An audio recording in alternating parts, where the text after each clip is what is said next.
Well, thank you. Michael just gave us a fantastic foundational understanding of Agenda 21. I'm going to show you more of how they have actually implemented it, the stages, the utter deceit in which they have used to be able to implement it, and the driving ideology behind it. Because I think we have an opportunity to begin to confront them and give back to them as they have taken on us over the last 30 years. I'm going to start very basically with my two books, Rescuing a Broken America, Why America is Deeply Divided and How to Fix It Constitutionally.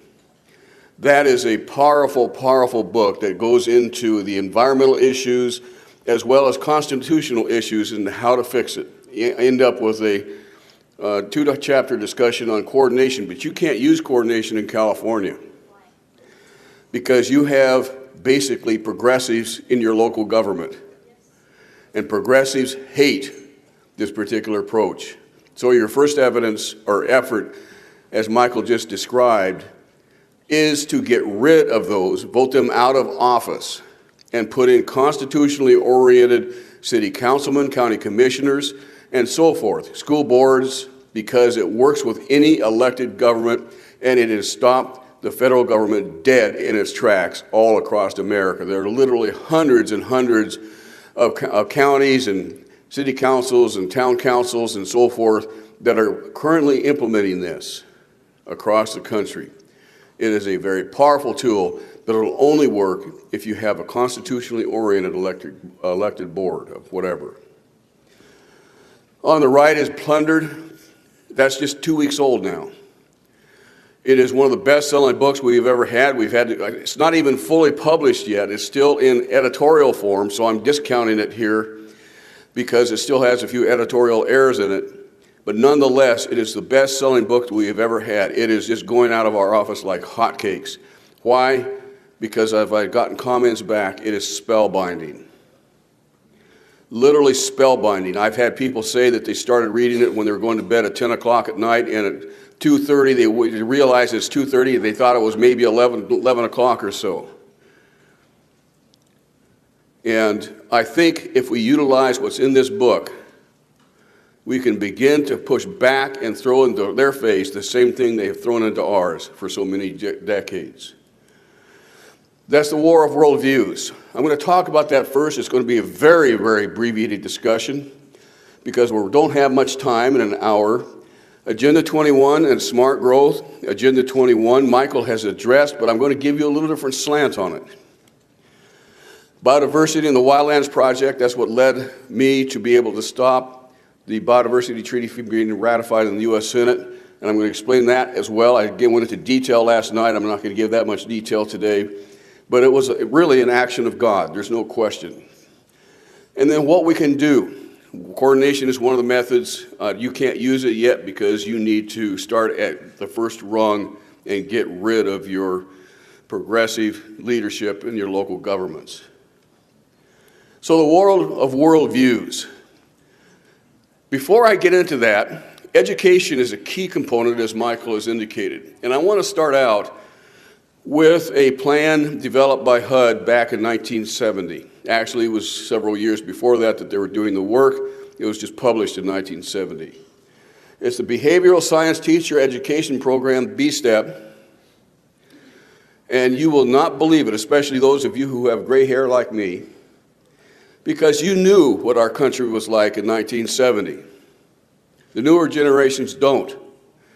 You knew our government in the 1970s basically supported the people, were basically accountable to the people. But this is what they planned back in 1970. Long-range planning and implementation of plans will be made by a technologically scientific elite. We're seeing that all over the place now through all of these plans and so forth. This will strain the democratic fabric to the ripping point. Are we there? Yeah. We are. The Protestant ethic will atrophy as more and more enjoyed varied leisure and guaranteed sustenance. The work as a means and the end of living will diminish. As an end of living will diminish. Most people will tend to be hedonistic, pleasure-seeking, in other words, and a dominant elite, and provide the dominant bread and circuses to keep the social extension and disruption at a minimum. A small elite will carry society's burdens. The resulting impersonal manipulation of most people's lifestyles will be softened by provisions for pleasure-seeking and a guaranteed physical necessities. That is describing what we're seeing today, and this was written back in 1970. It goes on to say that the use of the system's approach to problem solving and of cybernetics to manage automation will remold the nation. And they have definitely succeeded in remolding the nation. We're one step away from the final conclusion, and 2 days before President Obama won the election for president in 2008, he basically said we are 2 days away from a fundamental transformation in the United States, and he has been trying to implement it ever since. Most of the population will seek meaning through other means or devote themselves to pleasure-seeking. The controlling elite will engage in power plays largely without the involvement of most of the people. Society will be a leisurely one. People will study, play, travel. Some will be in various stages of drug-induced experiences. Each individual will be saturated with ideas and information. Never have we had so much knowledge at our fingertips as we have today. Some will be self-selected. Other kinds will be imposed overtly by those who assume responsibilities for your and my actions. In other words, they're designing the governmental system, as Michael just described, to control every action that you and I make. Relatively few individuals will be able to maintain control over their opinions. Most will be pawns of competing opinion molders. It goes on, and in my book, Plundered, I go into detail. Now, who are these people that wrote this document?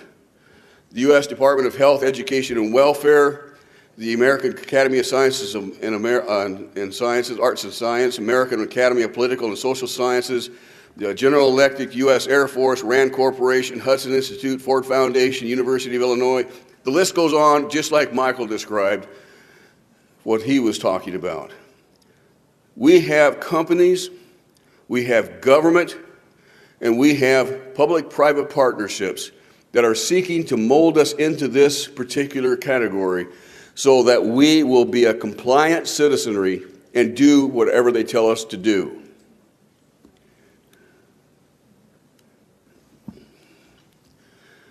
Now, what is our foundation?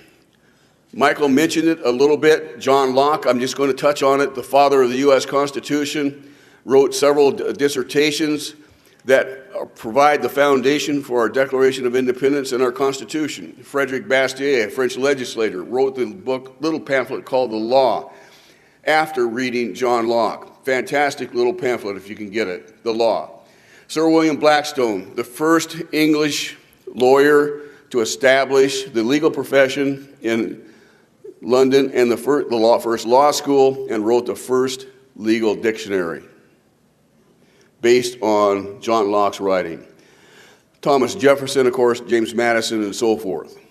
All of our founders refer back to Locke as a source of what they are creating the United States to become. The Locke model, the People's Law as they were called, established a balance between 100% tyranny and 100% anarchy. And it's just as we heard earlier, it's based on God-given unalienable rights given to us as people, as individuals who are the sovereign, who give portions of their rights to the city government for governance, the county government a little bit less, state government a little bit less than that, and as Michael said, Article 1, Section 8 of the Constitution of the United States only gives the federal government 18 enumerated powers, very restrictive powers. Of course, they have broken through that barrier and now have granted themselves unlimited powers. The key point here, I know I'm talking to the choir, but we need to have this as a foundation of understanding. The Constitution is not designed to restrict people, you and I. It's designed to restrict the government.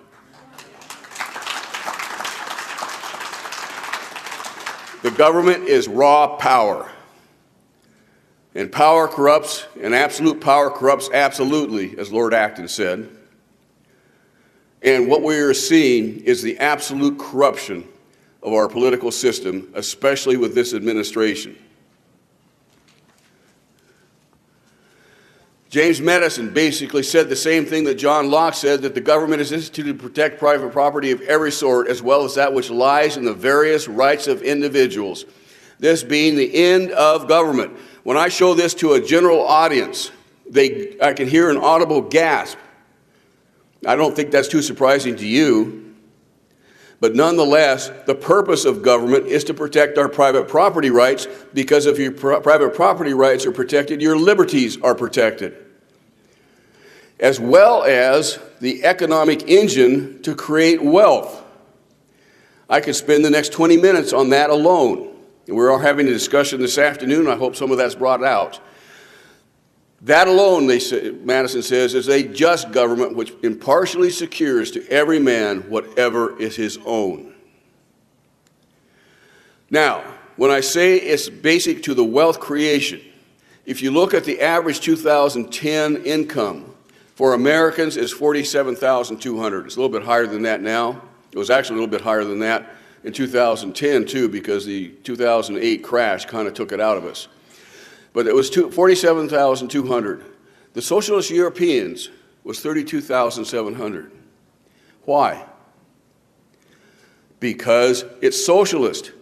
They have rule after regulation after law restricting the use of private property rights. And when that happens, for some social good, and when that happens, you lose the equity value in your home. And so the bank will only loan you so much. And you only have a certain income. It's only, and John Locke knew this, only when you have a totally free market enterprise, not restricted by government other than those laws that are necessary to prevent one person harming another, will you have true potential for wealth creation. 70% of every small business in this country are started with equity loans on personal property. 70%. If that goes down, we have just that much less equity to borrow against to start a business or to buy into a business through stock. It is the key to becoming the wealthiest nation in the history of mankind. But we're rapidly losing it. Interestingly enough, Canada, who has had a tremendous number of social impairments or impediments, is coming out of that. They have started to reduce the regulatory structure, and their country has literally bounced back economically, and it's in much better condition than that of the United States. The former communist nations in 1992 was less than $2,000 per year. Today it's between $10,000 and $20,000 as they have gradually more property rights. The third world nation is always less than $10,000, usually less than $2,000 a year because they have no private property rights. Ironically, when the Soviet Union collapsed, we rushed into the vacuum that was created and implemented capitalism. And we did everything that capitalists are supposed to do except make sure that they had private property rights. Private property rights were not established, and the whole thing failed, and now they hate capitalism because it was a total failure to them. The key ingredient, the foundation of wealth creation, is private property rights. If you plot the per capita gross income around the world for all the nations over their index of legal private property rights, you see this curve. Yes, there's a lot of variability because there are other things that impact this, but this is the only thing that has even close to a 75% correlation. Private property rights are absolutely critical. The other philosophy that has now almost gained total dominance here in the United States and kicked out the John Locke philosophy in the form of government is Jean-Jacques Rousseau. French philosopher that came on the heels with Locke. He is known as the father of the French Revolution, modern European socialism and communism. Why? Because George W.F. Hegel, who has literally ruined the education system in this country, Karl Marx, Frederick Engels, were all students of Rousseau. It's led to the most bloody form of government man has ever known, even when you consider Attila the Hun. He looked at private property rights this way. Property rights, he said, were designed by the rich to place new fetters on the poor and gave new powers to the rich, which irretrievably destroyed natural liberty, and for the advantage of a few ambitious individuals subjected all mankind to perpetual labor, slavery, and wretchedness. Exactly the opposite of John Locke. And so he wrote many of his letters and so forth condemning the Locke model. So why would he basically want to create freedom by using a system that will actually destroy freedom? Because he didn't know any better. And I think because he was helped by a few individuals that didn't want to see that system come into France, but that's beside the point. Remember, Rousseau wrote these in the 1800s. The French Revolution wouldn't come until 1892, or 1792, thank you. And it was the nobility that owned all the property and the Catholic Church at that time. Two distinct groups. It was a feudal system of government. And to break the power of the nobility and the church, he set up a system that forced them to give property to the government. Not to the people, but to the government. And therefore he established this: the state in relationships to its members is master of all goods through the social contract, which within the state is the basis of all rights. They're called positive rights. They're basically what the state gives. They're not unalienable. And what the state giveth, the state can taketh away. And it does. This particular form of government is exactly the opposite of the people's law that we just saw. All power resides in the federal government, and the state government is just a subsidiary of the federal government, an administrative branch to carry out local activities, as is the local government. And the people and families, you and I, have no power, no rights whatsoever other than those given by the federal government. Everything that you have seen the last 3.5 years is being designed to establish the sovereignty of the federal government over the states. Every single action that interrelates with the states that Obama is doing, the Arizona lawsuit, you name it, you go right down the list, is all designed to establish the federal authority and sovereignty over the states. That's not how it was originally designed, as you well know. Now, I want to talk a little bit about my brand new book. It's only been out 2 months, or 2 weeks. And really, I think, opens the eyes of people to what this progressive ideology really is doing behind the scenes. I break it down step by step and look at every aspect of it. And it apparently, I didn't know that when I wrote it. The author is the last one to know. It is a real spellbinder. The French Revolution was actually started with this progressive ideology. It wasn't called that then, but the French Revolution, as you well know, was the bloodiest modern war in history. Even worse than Hitler. At least Hitler had the decency to send his victims into the gas chambers. People in the French Revolution not only were decapitated by guillotine, but were also pulled apart. Their limbs were literally pulled off of them while they were still alive. This is how brutal, utterly brutal this system can become. And when you consider the well over 100 million citizens of governments have been massacred with the communist system in Russia and China, it always leads to violence. And we're seeing that you don't see it because it's not being reported anymore. It was last year, but it's not being reported anymore. The utter violence that is going on in Europe right now as the European Union crumbles. The early progressives, I'm going to define that. You'll be surprised at how constant they have been over time. It's destroying America, financial destruction, and the corruption of education. I just read you the two things from B-Step, as I call it.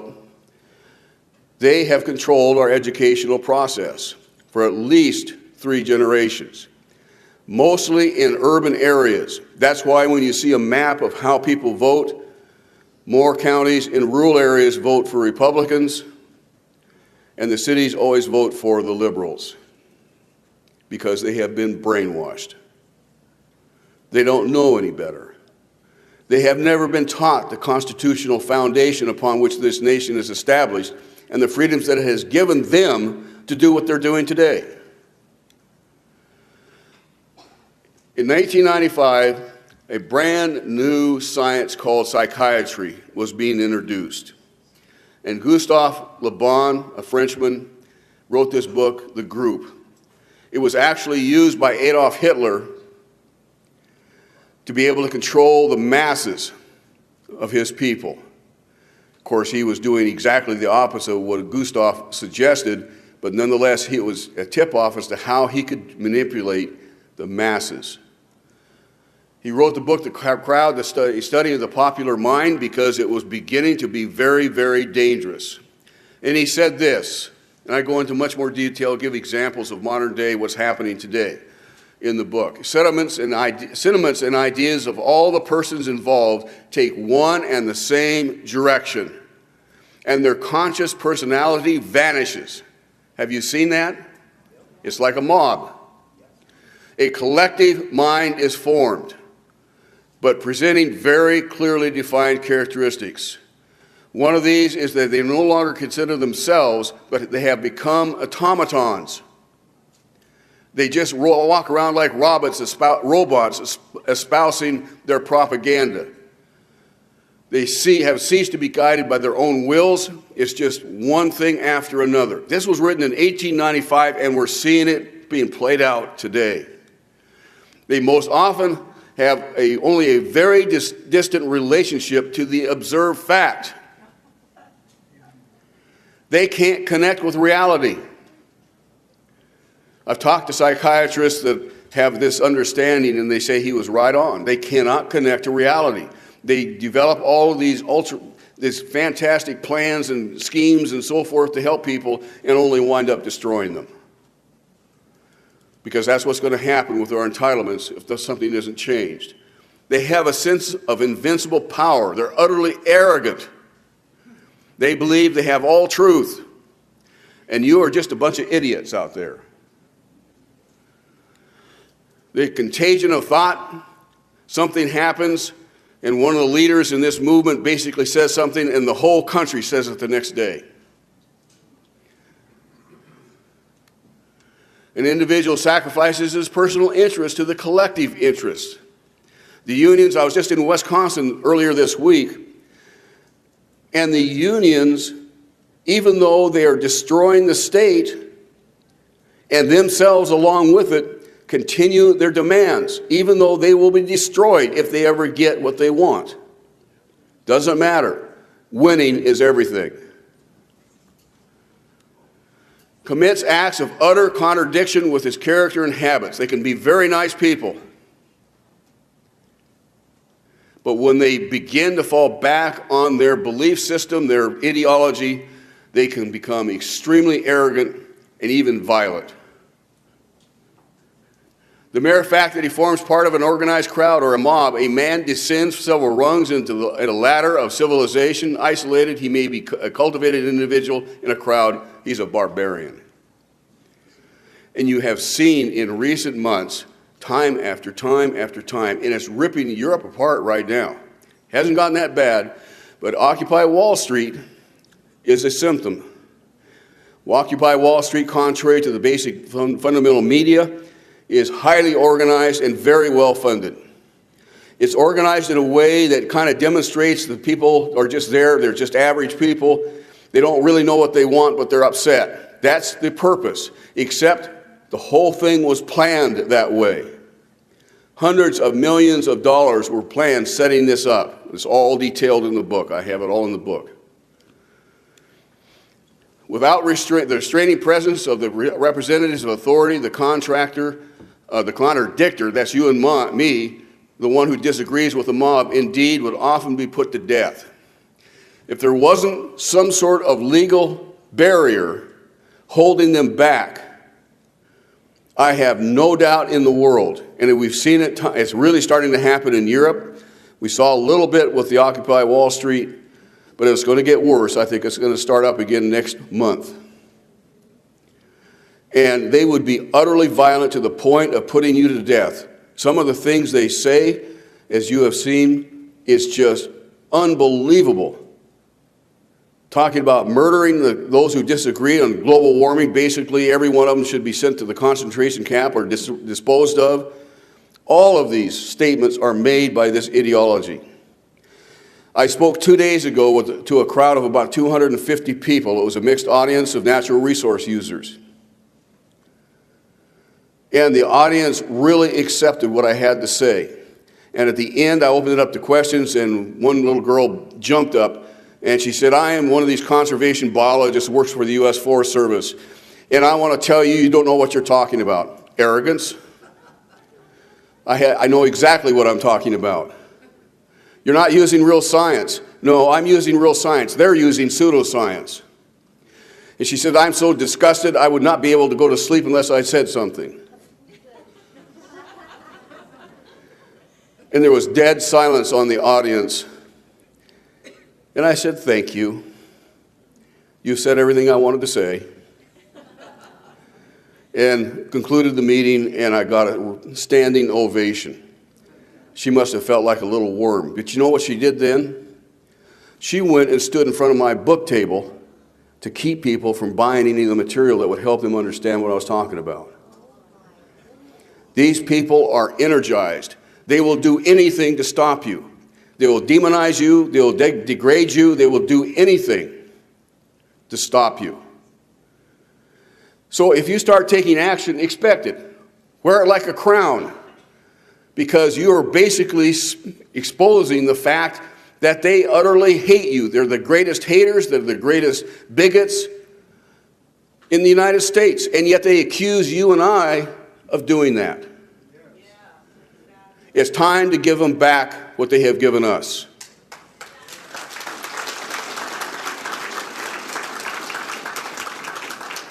It's exciting to see how the Tea Party movement, how Eagle Forum, as I go around the country, how the conservatives are beginning to stand up and to be counted. It's not going to help us in the presidential race unless we put tremendous pressure, assuming that Romney gets into office. I'm not sure that that's going to happen, because we basically would replace one with another. But nonetheless, if we put tremendous pressure on him, he may be forced to actually walk the talk. But I will say this, that the true area that you need to put foot leather to, or shoe leather to, is in your local elections, just like Michael indicated. That's where change is going to come. That's where you can begin to push this thing back. We can't let Congress and we can't let the presidency go unchallenged, but at the same time, each of us needs to get involved and support a candidate. It may be a Congress or Senate, because you have that opportunity with Feinstein this year. We heard several people that are running against her, and I wish them the more power, the better.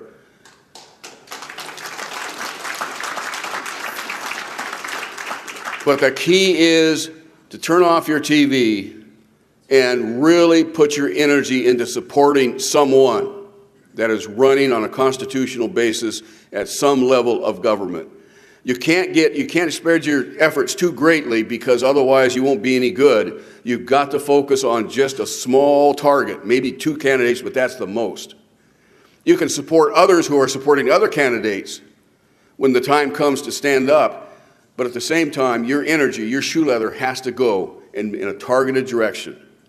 And I'm challenging you right now, if you want to save this country, because we're one election away from destruction, you have to stand up and get active in doing something in your local area.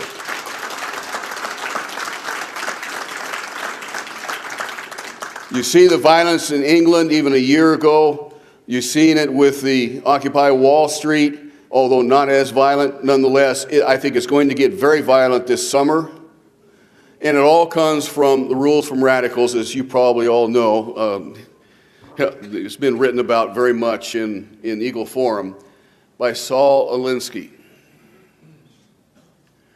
I've gone through it. I define it in the book. Basically, it is unbelievable. I'll just give you a couple things. You all know probably that it's dedicated to Lucifer. And what we're seeing really is the handiwork of Lucifer.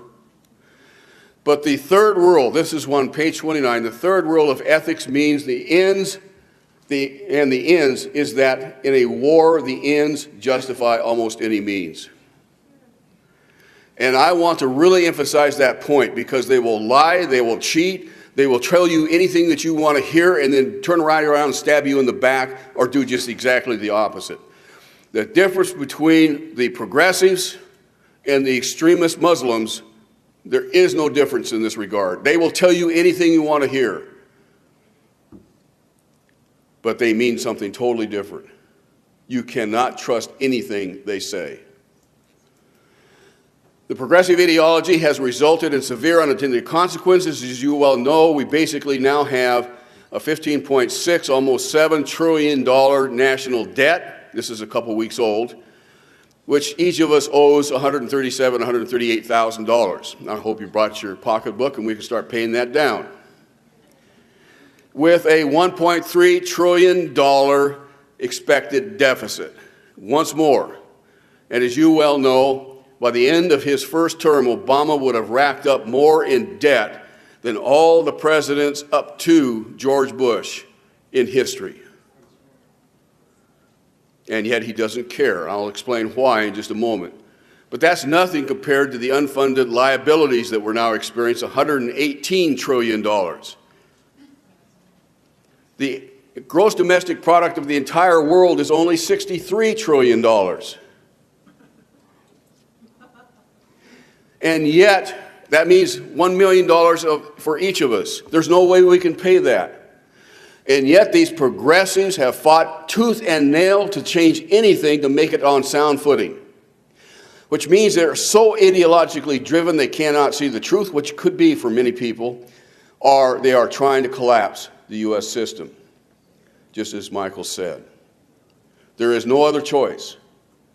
It will destroy this country within 10 years unless they're changed and made more quote-unquote sustainable. It's getting a bad name, but nonetheless, that's the case. Let me just give you an example of what this means. You see one $100 bill there. You see 10,000 $100 bills, 1 million $100 bills, 1 billion $100 bills, 1 trillion $100 bills, 15 trillion $100 bills. That's our debt right now. In fact, it's exceeding that. You begin to see something visually. And by the way, your visual expressions of things will work far better than just facts and figures. This is the same $15 trillion pile of money of $100 bills, but this is $116 trillion $100 bills. There is no way we can pay that off. Either we're going to suffer a financial collapse, which is, I think, what they want, or they're going to put us into a period of hyperinflation, which is becoming more and more a reality. Because you don't understand fully, unless you have access to certain membership sites, what is really going on in Europe. There is really no hope that Europe will be salvaged. It's going to go down. Just last week, the Prime Minister of Spain basically said there is no way The European Central Bank can bail them out. It has to be done by the IMF if it's going to work. Guess who pays the money into the IMF? Us. And Spain isn't the only one. They've already bailed out Portugal, Ireland, and Greece. Greece actually collapsed last summer. They just kept it going with baling wire and tape. And if Europe goes down, we're interrelated with $10 trillion worth of Europe that we would be vulnerable to on our balance sheet. What's going to happen to the United States? We're going to take a huge hit. China right now is beginning the process of attacking the US dollar to unseat it as the world's reserve currency. If they're successful, and I don't know that they will be, but it's going to take a couple of years for that to happen, we will have hundreds of trillions of dollars that are now floating around the world come back to US shores, and our dollar bill will be worth nothing. That's what we're facing. And I will tell you this right now, it's the progressives in both the Republican as well as the Democratic Party that have put us there. Every dollar in debt that we're suffering right now has come from a progressive action, either on the Republican side or the Democratic side. This is what Paul Krugman said on January 1st. Paul Krugman is the progressives of progressives for the New York Times. And he says that when people in D.C. talk about deficits and debt, by and large, they have no idea what they're talking about. And the people who talk the most understand the least. So I don't know anything about it. Families have to pay back their debt. Okay, we understand that. Governments don't. Oh, really? Ask China about that. All they need to do is ensure that the debt grows more slowly than their tax base. And I'll tell you, if the dollar goes down as the world's reserve currency, our tax base will be meaningless. We need more, not less, government spending to get us out of our unemployment trap, and the wrong-headed, ill-informed obsession with debt is standing in the way. Now do you begin to understand why the progressives in Congress blocked every effort to maintain the debt ceiling last summer? Why they are blocking every effort to reform entitlements? Because they don't think debt is a problem. It's irrelevant. These people are utterly and absolutely dangerous. But that's not the worst of it. The Liberal Mind was published by Lyle Rossiter a couple years ago. 40 years of experience, has done many research studies and so forth, and he comes up with this conclusion. And he basically talks about liberals, but I qualify that by saying progressive liberalism, because I have met many liberals that are liberals and they have actually followed the progressive leadership because they don't know any better. That's what they've been taught, but they do want to do the right thing. And they are open-minded, and you can convince them. So I don't really say that all liberals are involved. It's the progressive liberals. Under careful scrutiny, progressive liberalist distortions of the normal ability to reason can be only understood as a product of psychopathology. What that means is that there are quite a few cards short of a full deck. And many of you have known that and seen that time after time after time. The modern liberal mind, its distorted perceptions, and its destructive agenda are the product of disturbed personalities. He goes on to explain why that's the case. I'm not going to get into that. And basically, you cannot convince them otherwise. They know the truth. They know that you're stupid.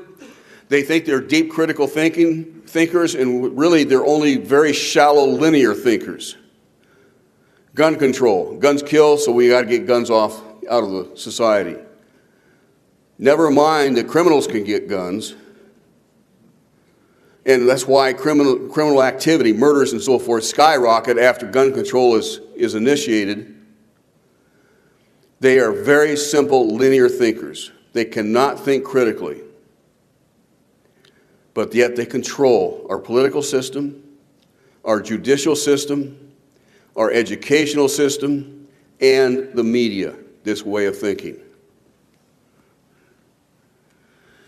Thomas Jefferson, after seeing what happened in France, he was an ambassador before the French Revolutionary War. He went over there afterwards to congratulate them and was horrified. He understood the Rousseau methodology.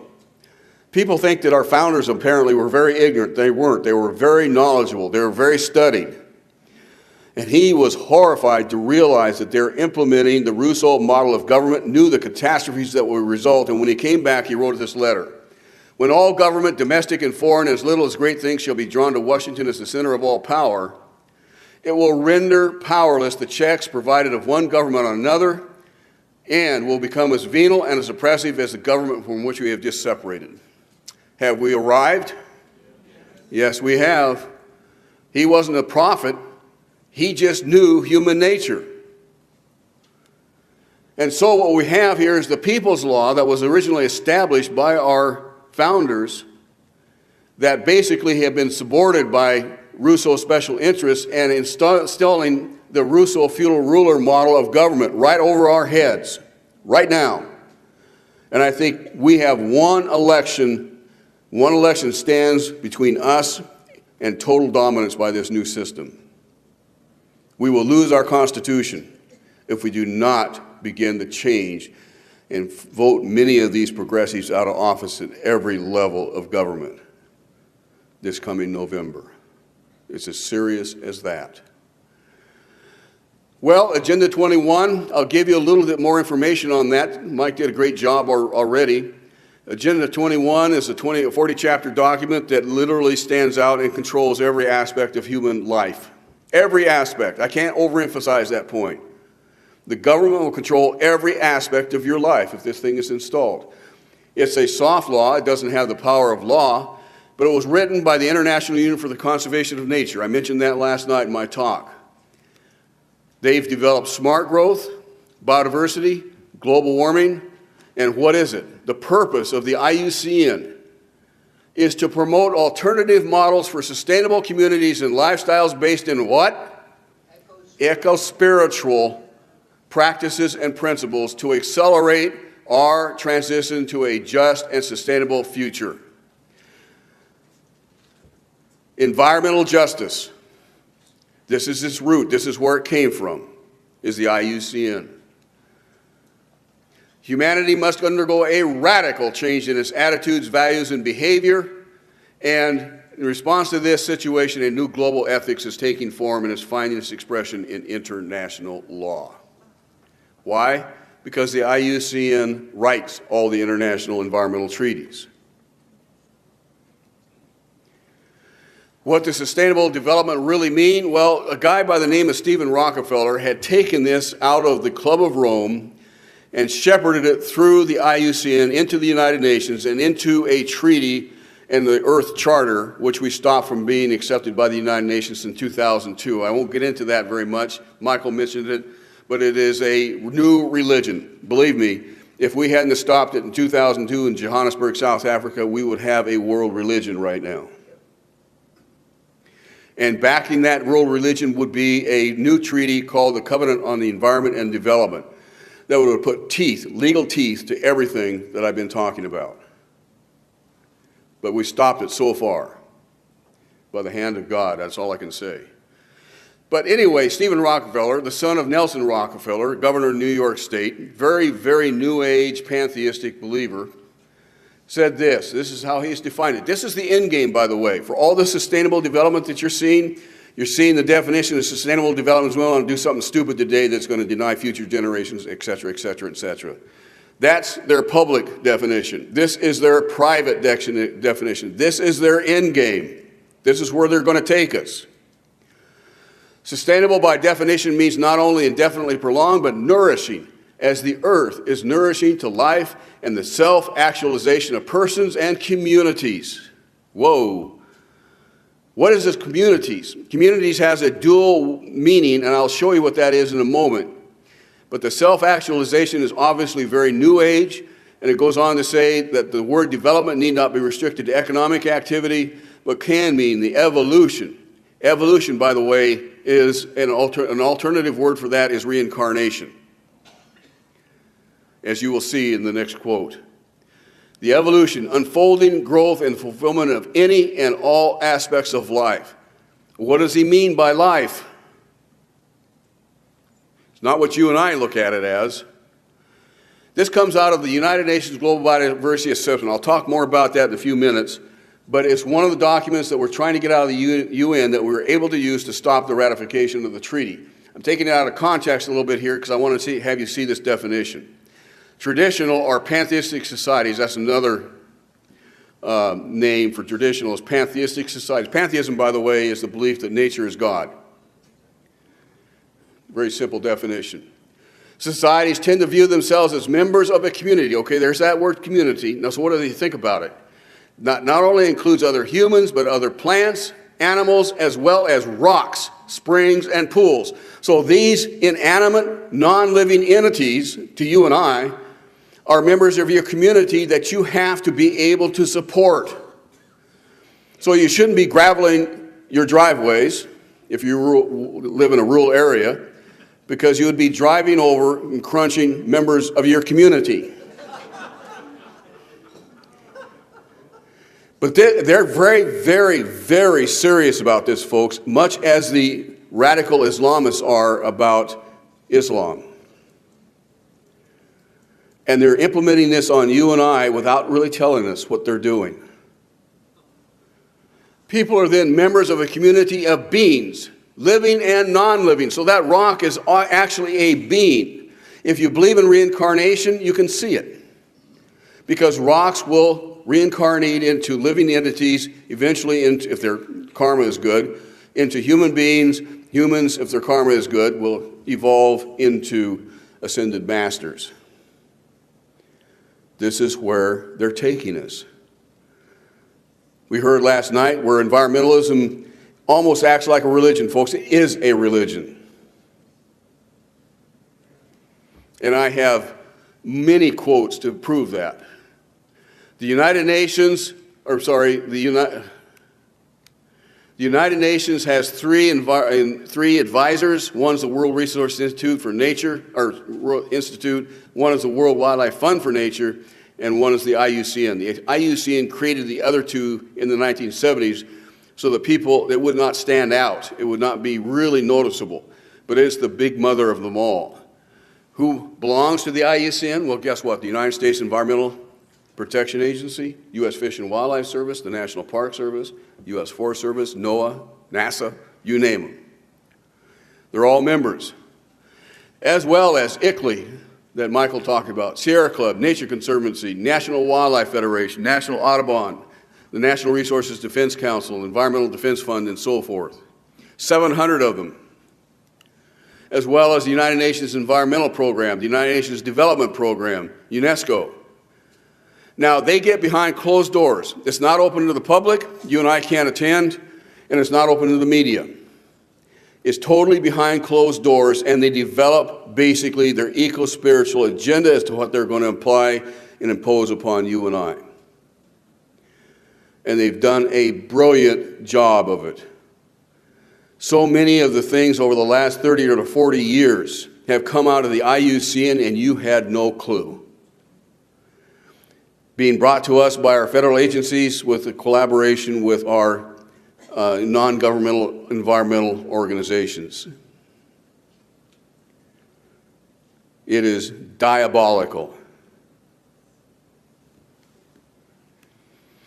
Now, Agenda 21, this 40-chapter document, basically, as Michael indicated, was brought out to the world. It was actually being developed over the last 20 years prior to that within the IUCN. In 1992, at the Earth Summit in Rio de Janeiro, President Clinton created the President's Council on Sustainable Development the following year. And in 1996, Sustainable America was written. And immediately after that, 7 major sub-documents of Sustainable America covering our economy were written that now every federal agency is now implementing. Many of you who have had experience in natural resource management and so forth, all of a sudden our federal government changed radically in the late 1990s. For the timber management, the Forest Service, our national cut, allowable cut, was slashed in half and then slashed in half again to meet these new terms. Why? Because the new mission statements for every federal agency is no longer to support the American people in doing a good job in producing products and so forth. It was now designed to stop the American people from harming the environment. As simple as that.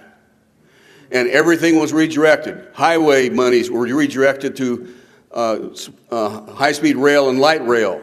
Every segment of our economy, every basic contract with the United States government through whatever federal agency, every grant that was given by a federal agency to a local community has Sustainable America strings attached to implement Agenda 21, because Sustainable America was written to implement Agenda 21. I forgot to mention that of the 25 members of the President's Council, and you can get all this on the internet, it's right there. The 25 members, of that, 12 of those members were members of the IUCN. They had this thing controlled from beginning to end, and not one vote in Congress, nothing. And we are suffering dramatically as a consequence. Upon receiving the report, the President asked us to begin implementing our recommendations, and the approach was used by local and regional levels. The Council worked in partnership with the federal government to support efforts of the U.S. Conference of Mayors and the National Association of Counties as they created the Joint Center for Sustainable Communities in 1996, just as Michael had alluded to. All of a sudden, it was rammed right down to the local government. And the COGS and so forth that he mentioned are very much implementing this right now. That's how it got in so effectively without us understanding or being even aware that it was happening. The recommendations are comprehensive, addressing everything from economic and regulatory policy to natural resource management, from strengthening communities and education to population consumption and international leadership. These things have teeth to them, folks. If you get out of line, you don't get any federal funding. In 1993, basically even before this was implemented, this is an internal working document of the EPA. It was in every federal agency in some form or another. And it says the Natural Resources and Environmental Agency should develop a joint strategy to help the United States fulfill its existing international obligations. In other words, the Convention on Biological Diversity and Agenda 21. Well, President Bush signed Agenda 21 when he went down to the Rio Summit in 1992. But the Convention on Biological Diversity he signed, but it had not yet gone to the Senate for ratification. And here they were implementing it. Federal bureaucrats were implementing international law without it even being ratified by the Senate. It even gets worse than that.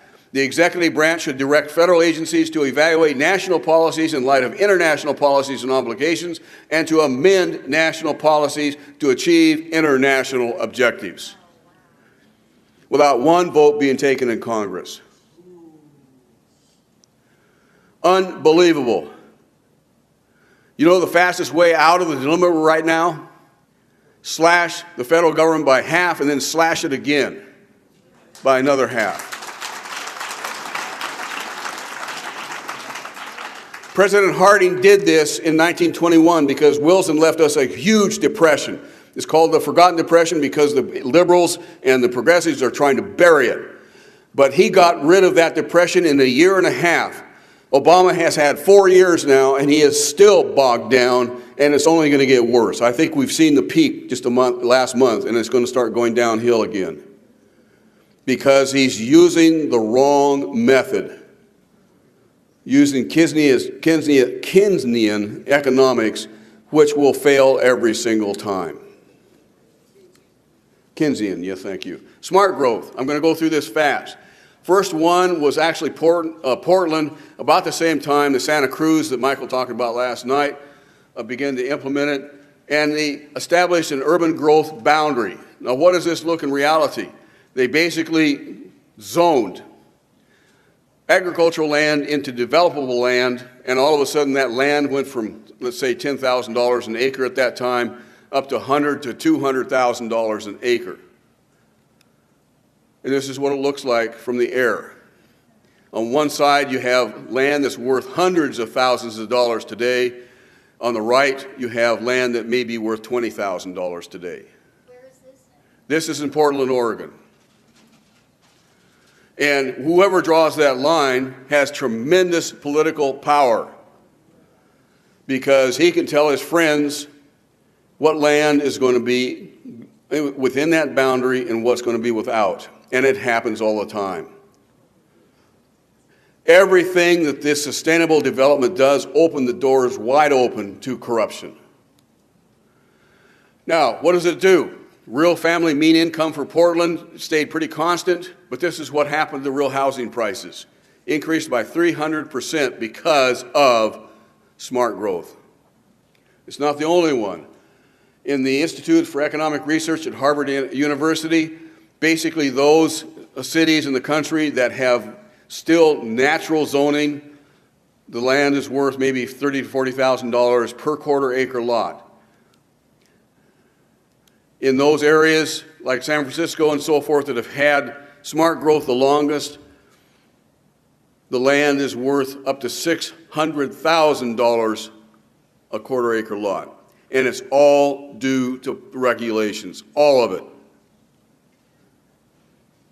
It is breaking the back of average homeowners and so forth because they cannot afford these. The relative housing price index for those areas that are in smart growth, when we had the housing crash in 2007, lost the value the most. Those who basically had no smart growth did not suffer nearly as much. Everything about smart growth is bad. Everything. Just take that back to your city council when they're considering these things and just say it's a mess waiting to happen if we get into this. Every study that's ever been done. So this is the dumbest thing that we could possibly do. Now, finally, the Wildlands Project, and I'll go through this quickly. He's coming up with his shepherd hook. The United Nations Convention on Biological Diversity was introduced in 1992. It was written by the IUCN in 1981. It was only an 18-page treaty. Basically, it was explained by the United Nations Global Biodiversity Assessment, one of the most anti-human documents ever published by a government entity. It was shocking when I read this the first time. The United Nations Biodiversity Assessment starts out by saying this: the Western worldview is characteristic of large-scale societies heavily dependent upon resources brought in from considerable distances. It is a worldview that is characterized by the denial of the sacred attributes of nature, which became firmly established about 2,000 years ago. Well, what became firmly established 2,000 years ago? He names Judaism and Islam, but it's Christianity. It goes on for page after page describing how Christianity is the root of all of our environmental holocaust that exists today. And you heard Michael talk about the fact that the United Nations, basically every agreement that we enter into, basically it puts the government in charge of private property or control all property, and this is no exception. Property rights are not absolute, they're not unchanging, they're not unalienable, but rather a complex and dynamic and shifting relationship between two or more parties over time or space. In other words, they're whatever the government wants them to be today. But it goes on to say this, and this is one of the things that shocked me. One option for insurance against excessive species depletion is the allocation of private property or property rights. The reallocation of property rights implies the redistribution of assets. Well, I guess it does, doesn't it? Property rights can still be allocated to the environmental public good, but in this case, they should be restricted to usufructual. Or what's usufructual? I had no idea. I have a PhD and never heard the word before. It sounds like a swear word.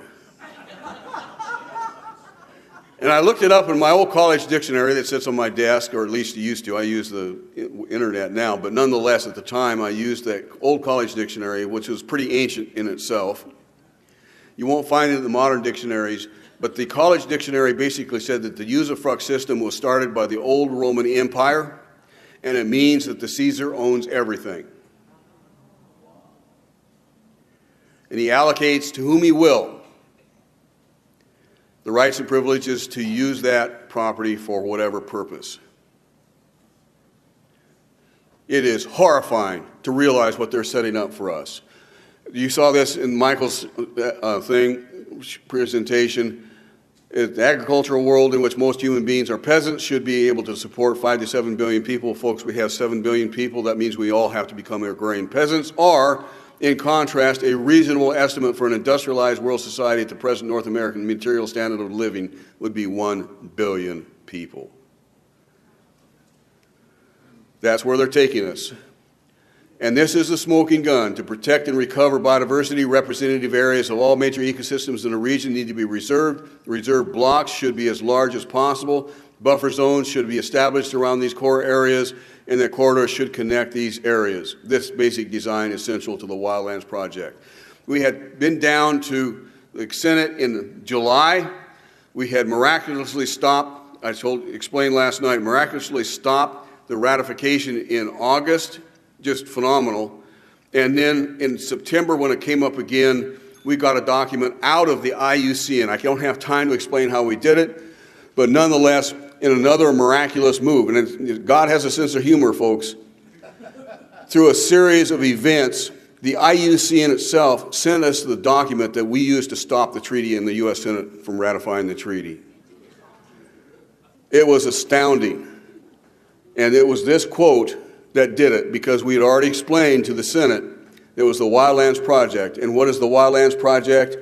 Well, what you're seeing developing there, all the red areas are now wilderness corridors, and the yellow areas are human restricted zones where only limited human activity can occur. There's not much green left, is there? That's why we need to reduce the human population to 1 billion people. It is diabolical. I can go in and spend the next half an hour explaining how they intend to do that, but I can't do that. No. See, the master up here is getting out his crook. It's done by gap analysis. We stopped the treaty from being ratified, but gap analysis is now where you have digitized information, layers upon layers, hundreds of these layers, that are analyzing areas where you should be putting some of these reserves and corridors. This is where I anticipated in 1994 when I drew the map. And this is what you have now. This is what they're doing right now. And with that, before he does get that crook out, I will conclude, and I thank you very much.